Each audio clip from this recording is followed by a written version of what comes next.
Assalamualaikum warahmatullahi wabarakatuh. Selamat pagi, selamat siang, atau selamat sore. Hari ini kembali dengan saya kuliah. Saya Ruli Tricahyono maksudnya. Kita kuliah teori probabilitas di minggu ke-7 ya, tentang distribusi marginal dan kondisional. Jadi di minggu sebelumnya Anda sudah belajar tentang probability mass function, probability density function, baik untuk variabel random yang sifatnya continue maupun sifatnya discrete ya. Nah, untuk yang sekarang bagaimana kalau secara khusus kita membahas distribusi marginal dan distribusi kondisional ya. Nah, ini tidak lepas dari beberapa konsep yang sangat penting dari kuliah-kuliah sebelumnya. Yang pertama terkait dengan variabel acaknya. Yang kedua adalah bagaimana Anda bisa mendefinisikan probability mass function untuk yang variabel random yang sifatnya discrete. Berikutnya probability density function untuk variabel random yang sifatnya continue. Kemudian dari fungsi probabilitas tersebut bagaimana kemudian Anda bisa menentukan distribusinya. Nah, kalau untuk variabel yang discrete Anda mungkin masih ingat bahwa distribusinya yang dalam hal ini, kalau saya punya variabel random x yang di sini kita sebut sebagai fx, maka p x besar sama dengan x kecil itu kan tidak lain adalah fx-nya tersebut. Tetapi kalau untuk variabel yang continue, misalnya ini kita punya x, kemudian ini kita punya fx, maka kalau saya ingin menentukan dia berada di antara x aksen sampai x double aksen, maka p x besar dari x aksen sampai x double aksen, maka dia merupakan integrasinya dari x aksen sampai x double aksen fx dx, atau tidak lain di sini yang saya berikan dengan tanda diarsir itu. Dari sini kemudian minggu lalu kita juga sudah belajar bahwa variabel acak itu sebetulnya di dalam kasus yang kita amati ya, tidak harus hanya satu jumlahnya, tapi bisa ada beberapa, bisa dua, bisa tiga. Yang kita berikan contoh di minggu lalu memang hanya ada dua variabel acak, tapi bisa saja lebih dari dua. Contoh konteksnya ya, kalau misalnya Anda sedang menganalisis sebuah variabel penjualan begitu, maka di situ kita kan bisa berbicara penjualan barang kategori 1, barang kategori 2 dan seterusnya. Nah, maka di sini bisa sangat berbeda-beda tergantung konteksnya. Maka nomor satu di sini selalu mengusahakan untuk memahami konteks, karena kalau tidak Anda hanya akan terjebak kepada formulasi matematisnya tanpa mengerti sebetulnya kira-kira aplikasinya apa. Nah, sekarang hari ini kita akan belajar mengenai distribusi marginal dan juga distribusi kondisional, yang mana di sini kita akan bagi dalam beberapa topik. Yang pertama, fungsi distribusi probabilitas itu sebetulnya juga bisa ditentukan secara empiris atau berdasarkan pengamatan real yang Anda lakukan di lapangan. Nanti saya akan membahas bahwa di zaman sekarang, di mana dengan ada teknologi informasi, maka sebetulnya kalau saya lihat orang makin mengarah ke melakukan pengukuran fungsi ini dengan distribusi empiris, karena data yang tersedia itu semakin banyak. Berikutnya kalau kita lihat, tapi di sini kemudian di nomor 2 dan nomor 3 ini kita tetap kembali ke distribusi marginal begitu ya, dan distribusi kondisional. Nah, untuk keduanya ini kita akan balikan bahwa di sini kita tetap memakai fungsi-fungsi distribusi yang sifatnya teoretis.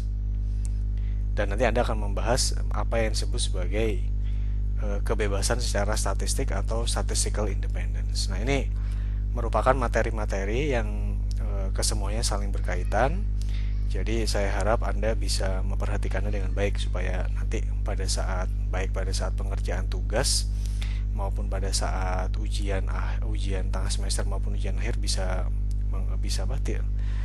memanfaatkan beberapa pengetahuan yang sudah diberikan di kelas ini. Oke. Yang pertama kita akan membahas distribusi secara empiris. Nah, kalau kita membahas aspek empirisme, tentu saja kata kuncinya adalah pengamatan, ya. Katakanlah Anda ingin mengukur variabel randomnya berupa pendapatan, ya. Berarti kan kalau pendapatan, kita berbicara pendapatan itu tidak lain atau ini revenue, ya. Pendapatan tidak lain adalah sama dengan jumlah penjualan dikalikan, katakanlah kalau kita menjual barang yang sama, begitu ya. Ini revenue barang yang ke I, ini maka adalah penjualan barang ke I tersebut. Ini kita kalikan dengan harga satuan dari barang I tersebut, ya. Maka kalau saya mempunyai kasus di sini I-nya sama dengan 3, saya punya barang yang pertama, barang yang kedua, barang yang ketiga, maka ini akan menjadi X1, X2, dan X3. Ini adalah variabel random yang bersesuaian untuk setiap barang ini. Saya ingin mengukur pendapatannya kira-kira sebarannya seperti apa. Nah, maka kalau di zaman sekarang, tentu saja kita mendapatkan beberapa keuntungan dibandingkan mengambil data dibanding zaman dahulu, ya. Di sini kan tersedia database, begitu ya. Dan mengapa kita memiliki database yang besar? Karena yang kita sebut sebagai lingkungan atau environment-nya tersebut memang sangat mendukung. Bayangkan kalau Anda ingin mengambil data pendapatan ini, maka kita bisa mengambil dari beberapa e-commerce, misalnya Bukalapak, kemudian Tokopedia, Blibli.com, ya, dan mungkin masih banyak lagi yang lain. Nah, tentu saja untuk bisa mengambil ini ada beberapa teknologi, dari yang cukup dasar misalnya web scrap, ya, kemudian dan lain sebagainya. Nah, tapi kurang lebih dari sini tentu saja kita bisa membuat distribusinya. Oh, ternyata pendapatan satu ini paling banyak, begitu. Peluang orang untuk membeli satu ini lebih besar daripada produk 2, produk 3, dan seterusnya. Nah, sehingga di sini kita bisa membuat distribusinya. Nah, intisarinya adalah kadang-kadang Anda itu tidak mengetahui fungsi teoretis dari permasalahan acak yang sedang Anda hadapi. Ingat ya, kalau kita berbicara statistika, tentu saja kita berbicara masalah permasalahan yang sifatnya acak. Ada aspek keacakan, ada aspek kerandoman, yang mana itu tidak bisa kita tentukan dengan pasti. Artinya masalahnya tidak bersifat deterministik. Nah, kalau untuk permasalahan-permasalahan yang seperti itu, ya, biasanya orang melakukan cara yang lain, yaitu mereka melakukan pengukuran sehingga keluar dengan dataset. Jadi dataset ini berasal dari pengukuran atau percobaan atau eksperimen. Contoh kalau Anda dengan teman-teman Anda yang di bidang kimia atau farmasi, mereka apakah bekerja dengan sesuatu yang acak? Iya. Karena kalau Anda menguji sebuah kultur, gitu ya, bakteri atau apapun, apakah kalau Anda melakukan perlakuan A akan selalu mendapatkan hasil yang sama? Tentu saja hasilnya akan berbeda-beda, bervariasi. Nah, tapi untuk kasus-kasus yang demikian mungkin akan sulit kalau dicari distribusi teoretisnya. Sehingga dalam eksperimen tersebut biasanya orang melakukan pengumpulan data sehingga dia bisa dapatkan, nanti membuat tabulasi, membuat histogram, ya, yang nanti akan kita contohkan seperti apa histogramnya tersebut. Yang itu sebetulnya sudah kita bahas juga pada saat kuliah minggu pertama. Sehingga Anda bisa tahu kira-kira oh begini caranya kemudian, ya. Nah, itu adalah contoh-contohnya, dan di situ Anda bisa tentu saja tidak hanya continuous, ya, tetapi juga bisa mengukur variabel acak yang juga sifatnya diskrit. Oke?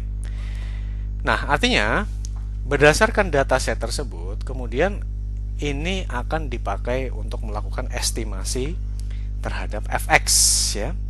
Tadi sudah kita gambarkan bahwa fx kalau untuk distribusi diskrit tidak lain adalah sama dengan peluangnya tadi.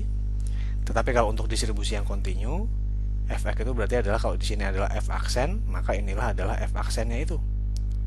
Dan kalau saya punya di sini adalah x double aksen, maka di sini adalah f x double aksen tersebut. Nah, itulah tadi. Kalau sebelumnya kita mengetahui distribusi teoretisnya ini bagaimana, diketahui dari soal, dari cerita atau dari apapun, sekarang justru dibalik, berdasarkan pengamatan, maka bagaimana kemudian kita bisa merekonstruksi fx-nya tersebut. Bagaimana kemudian kita bisa merumuskan fx-nya tersebut. Itu kira-kira bedanya empirical distribution dengan theoretical distribution yang sudah kita pelajari sebelumnya. Intinya di sini adalah bagaimana kemudian dari data baik yang Anda kumpulkan secara otomatis ataupun mungkin Anda kumpulkan dari web scrape atau apapun ya, atau secara manual juga bisa, kita bisa buat distribusi empirisnya. Nah, jadi bagaimana kemudian cara kita membuat distribusi empiris ya? Sebetulnya sangat jelas ya. Kalau kita punya variabel random x, kemudian kita tahu sekarang frekuensinya ya. Sekarang saya sebut ini, katakanlah saya punya ini kelas yang pertama, kelas yang kedua, kelas yang ketiga. Ingat ya, ini variabel random yang sama. Saya berbicara kelasnya sekarang, kelas 1, kelas 2, kelas 3.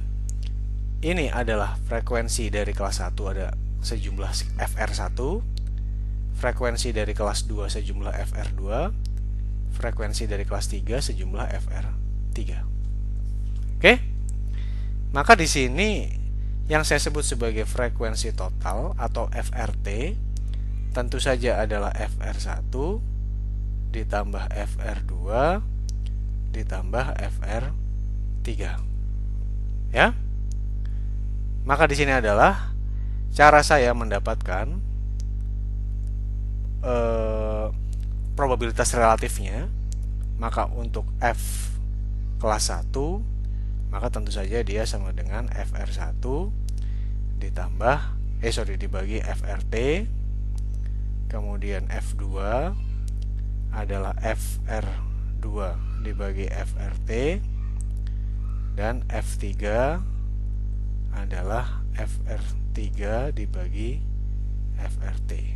Yang mana kalau saya jumlahkan, probabilitas semesta pasti sama dengan f1 ditambah f2 ditambah f3, yang mana jumlahnya sama dengan 1. Ya?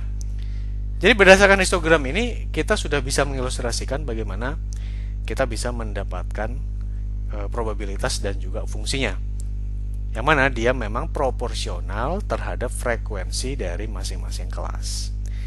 Bagaimana kemudian kalau distribusinya kontinu? Sebetulnya kan sama saja, ini kan bisa Anda dekati, maka bentuknya kurang lebih menjadi seperti ini. Ya, saya tidak tahu ya apakah ada probabilitas teoretis yang bentuknya seperti itu. Cuma itu memberikan ilustrasi kepada kita bahwa dari frekuensi tadi ini bisa kita dekati untuk membangun baik distribusi yang diskrit maupun distribusi yang kontinu.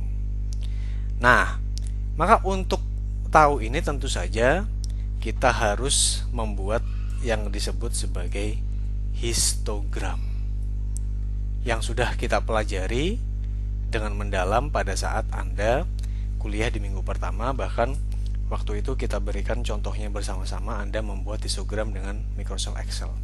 Di sini tidak saya ulang lagi karena sudah pernah dibahas gitu ya. Tapi pada dasarnya apa yang Anda lakukan pada saat membuat histogram? Tentu saja yang pertama adalah Anda menentukan jumlah kelasnya ada berapa. Yang berikutnya, kalau sudah tahu jumlah kelas, maka kita bisa menentukan panjang kelas. Yang mana panjang kelas itu berarti kan adalah jangkauan kita bagi dengan jumlah kelas. Kemudian kalau Anda sudah tahu kelas-kelasnya, maka Anda bisa menentukan setiap jenis, setiap pengamatan tersebut akan masuk kelas yang mana. Dan Anda bisa kemudian mendapatkan kemudian frekuensi relatifnya. Jadi sebetulnya cuma itu saja. Bahwa mungkin ada cara untuk menentukan jumlah kelasnya, memang iya ya. Contohnya kalau di kuliah minggu 1 misalnya kita menggunakan formula Sturges atau formula yang lain juga banyak. Nah, misalnya di sini kita diberikan sebuah data bagaimana umur dari 40 baterai mobil atau aki berarti ya, yang dia di record atau dicatat sampai ke satuannya 1/10 tahun. Dan kalau dari ceritanya di sini aki tersebut digaransi dia bisa bertahan sampai selama 3 tahun ya. Sekarang bagaimana kalau kita diberikan data yang semacam ini?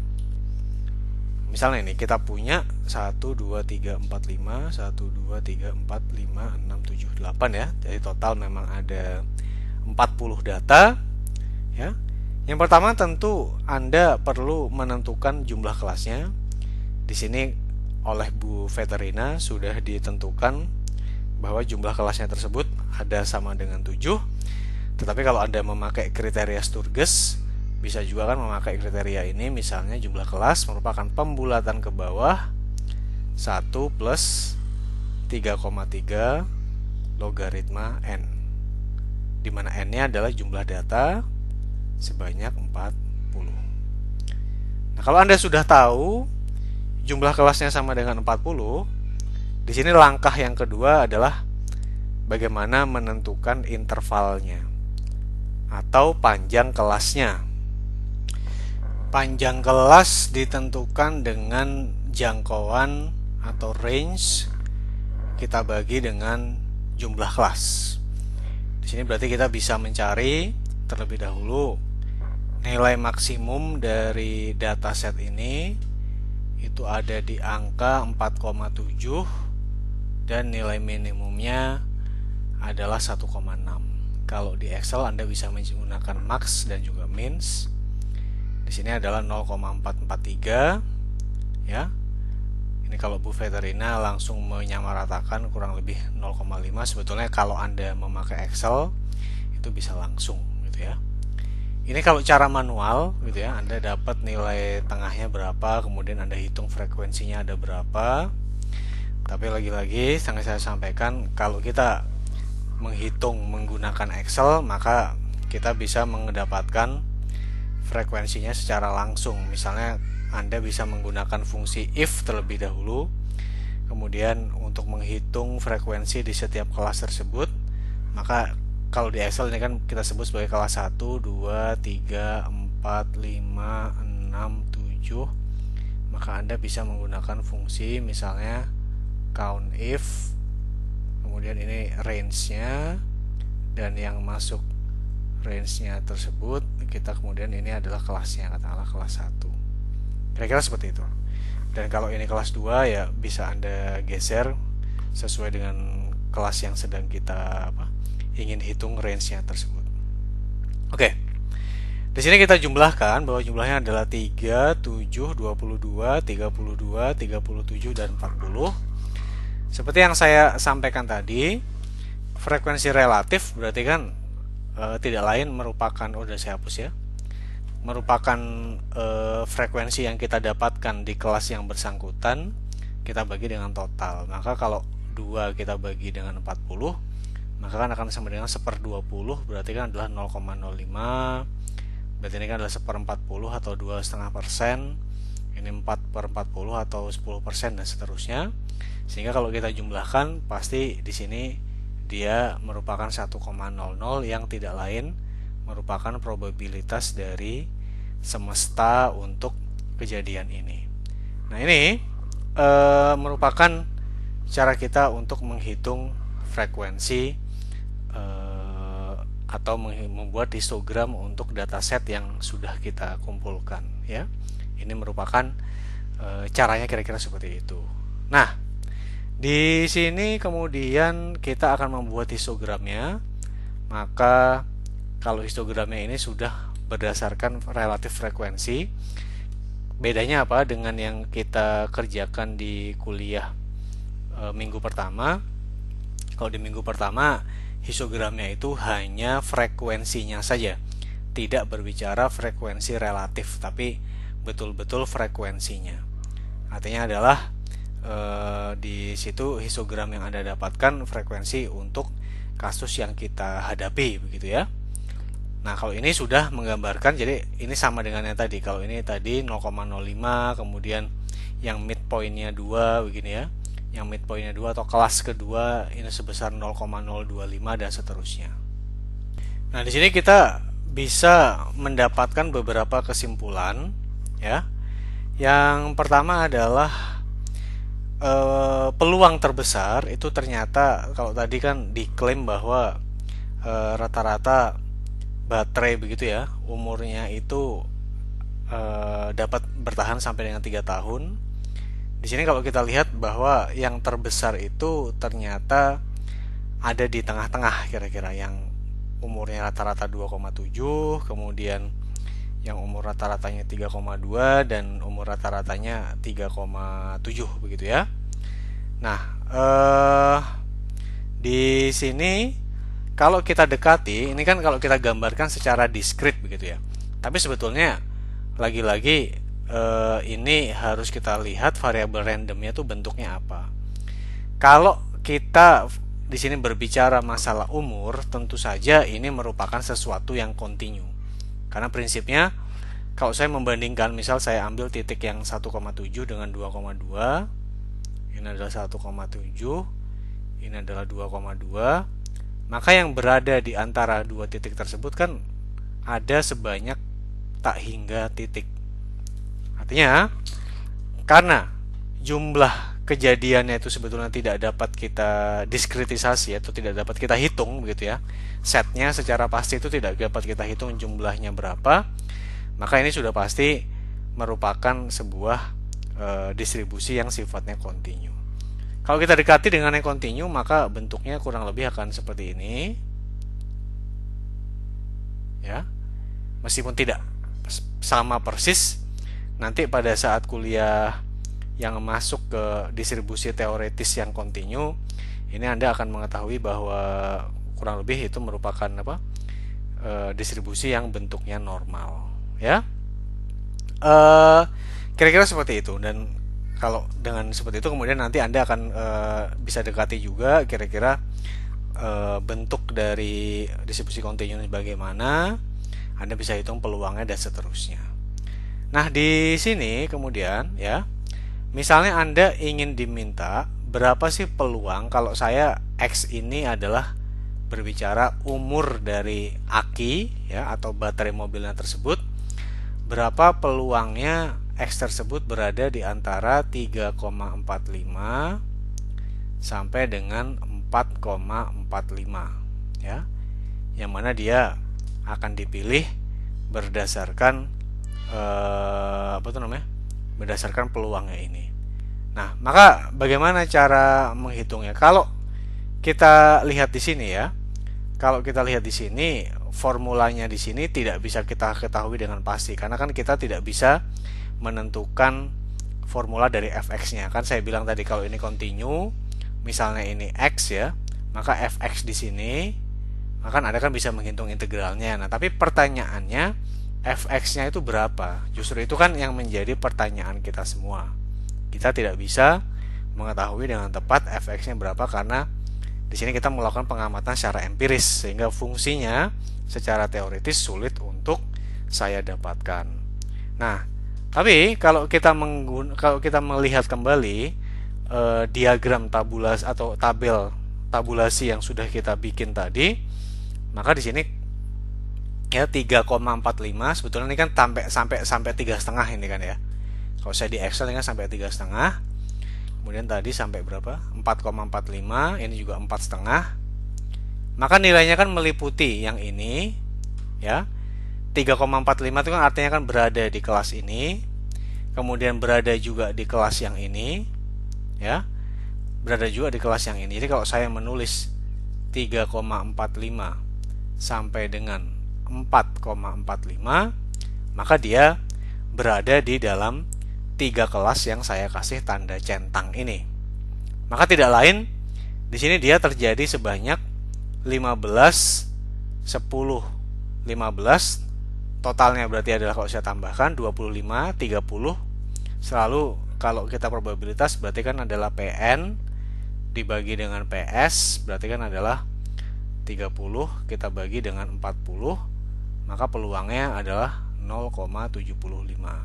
Sama seperti kalau Anda jumlahkan ini, ya.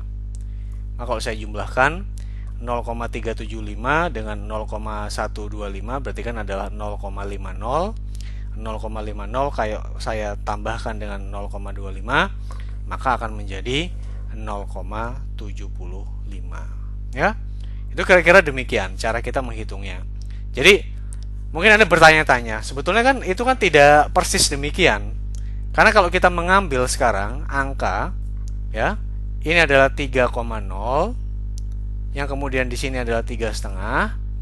Sebetulnya kan yang menjadi pertanyaan kita 3,45 itu kan sudah sangat dekat ke 3,5 gitu. Artinya kan mungkin luas yang sekarang saya arsir ini seharusnya tidak dihitung. Seharusnya mungkin Anda berpendapat bahwa distribusinya mestinya tidak sampai 0,75. Betul memang. Tetapi masalahnya tadi kita bahas bersama bahwa areanya di bawah kurva itu tidak kita ketahui dengan persis. Jadi tadi yang ada di sini itu ini 3, yang mana ya? Oh, yang ini, ya. Yang ada di sini itu kita tidak bisa tahu yang di sebelah kiri garis itu berapa luasnya.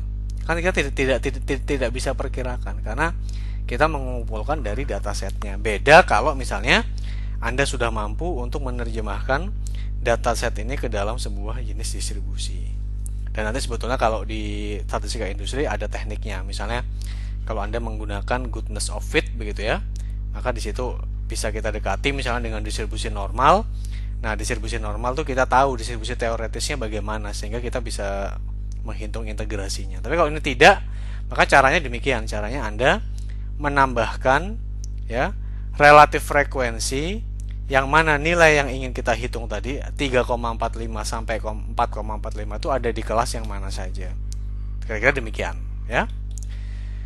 Nah, tadi saya sampaikan bahwa ini kurang lebih mirip begitu, meskipun tidak sama persis dengan distribusi normal, ya. Tadi, kalau ini memang sudah terbukti bahwa distribusinya normal yang nanti akan kita pelajari di semester depan pada saat Anda membahas statistika industri, baru kemudian kita bisa bilang bahwa memang ini distribusi normal sehingga parameternya bisa dipakai. Tapi kalau tidak, ya satu-satunya cara dengan cara seperti itu tadi. Oke, saya rasa cukup untuk segmen 1. Kemudian silahkan dipelajari.